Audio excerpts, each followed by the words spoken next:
you. So yes, I'm very excited to talk to you today. It's something I'm very passionate about, and I welcome any discussions during afternoon tea. So firstly, I want to share a little bit about my story and how I got involved and how come I'm so passionate about this. In 2005, before I was diagnosed, I was living in Sydney, very happy, and about to embark on travel overseas for work. Very excited, looking really forward to a future. Fortunately, in 2006, I started having some symptoms, and after years of trying to get pregnant, I actually had a miscarriage, which was the first time I ever got pregnant. It was very exciting, but at the same time I was feeling pain and getting some bloating, but I was really not sure what that was all about. But since I had that miscarriage, it prompted me to go to a fertility specialist and start exploring again the hope of having a family. Unfortunately, what they found was ovarian cancer. And instead of the hope of pursuing the family, we switched to attacking this disease. And in 2007, I spent my time having multiple surgeries and chemotherapy and trying to get on top of this unpleasant and difficult disease. In 2007 onwards, after treatment, I actually moved to the US and looked to try to get some mental, physical and emotional healing and recover, and try to get back to a state where I had hope for the future, despite stage 3 ovarian cancer having pretty terrible statistics. It's a very difficult place to be when you're 31 and not the typical patient getting ovarian cancer so young. It was a little bit challenging to get that long future that I had planned and redirect that and to find some purpose again. One of the things that was unique for me is that my my surgery, I was actually able to preserve my uterus. And with an egg donor, I was able to pursue a family. It was a bit of a risky move without knowing what the future held, but I wanted to hold on to the future hope and go back to having what I had really been so passionate about wanting to have in my life.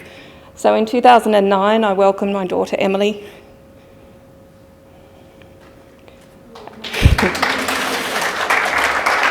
And in 2011, my twin boys, Daniel and Thomas.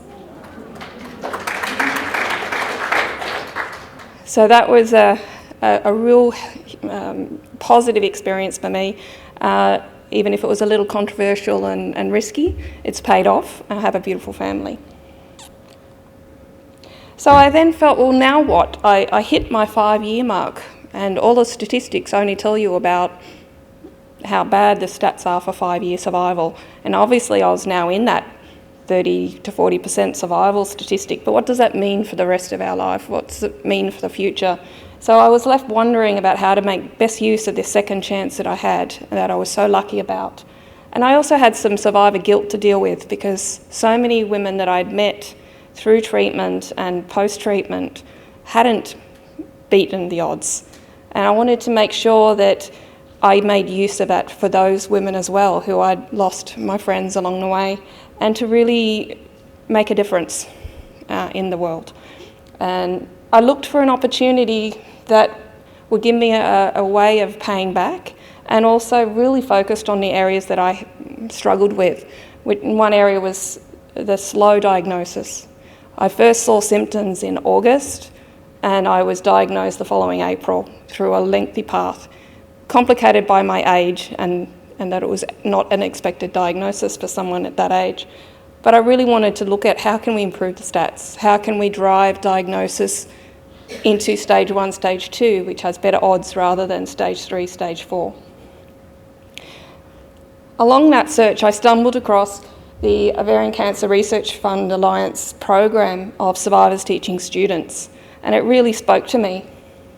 It really hit that aim of driving diagnosis early and making sure that when you first approach a medical profession, whoever it may be with a sign or a symptom, that our voices are heard if you say this is not typical, this is not normal for me, that they ask the right questions and we can get diagnosed quickly and we don't have any delays. And it was something that meant that I felt like I was actually actively doing something which I wanted to do.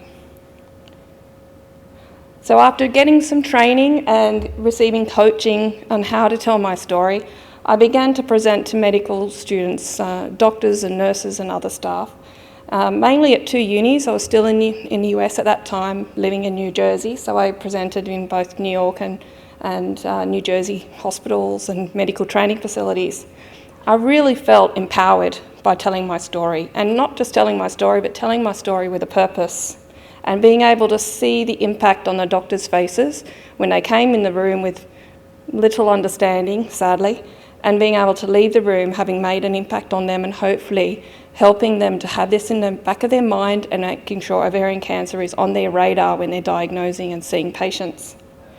I felt like I was really, honouring the women that I'd met and lost, and even those women I was still with that were walking on this path, and being able to make a difference for the future sisters getting treated.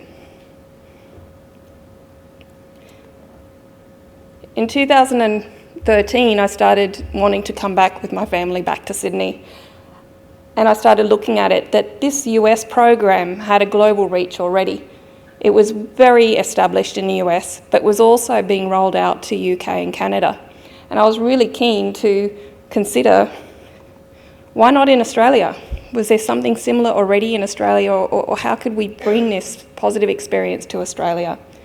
So in 2014, back in Australia, I started knocking on doors and trying to tell different people over here, what about this story? Why can't we bring this program to Australia and have the same impacts that I've seen personally and through all the other work people do in this program around the globe? So we've done it. We're getting it launched. So we're going to push this program through and roll it out in Australia. I'm very, very excited. So I guess what I'm telling you about this for is that this is something that's going to be rolling out across Australia in the next few years. And really, I'm asking you to consider whether this is something you would like to participate in. If you have a personal experience with cancer, whether you're the actual patient that's gone through it and is now living and surviving, or whether you're a carer and have first-hand experience of that story, would you like to share your story for this sort of purpose?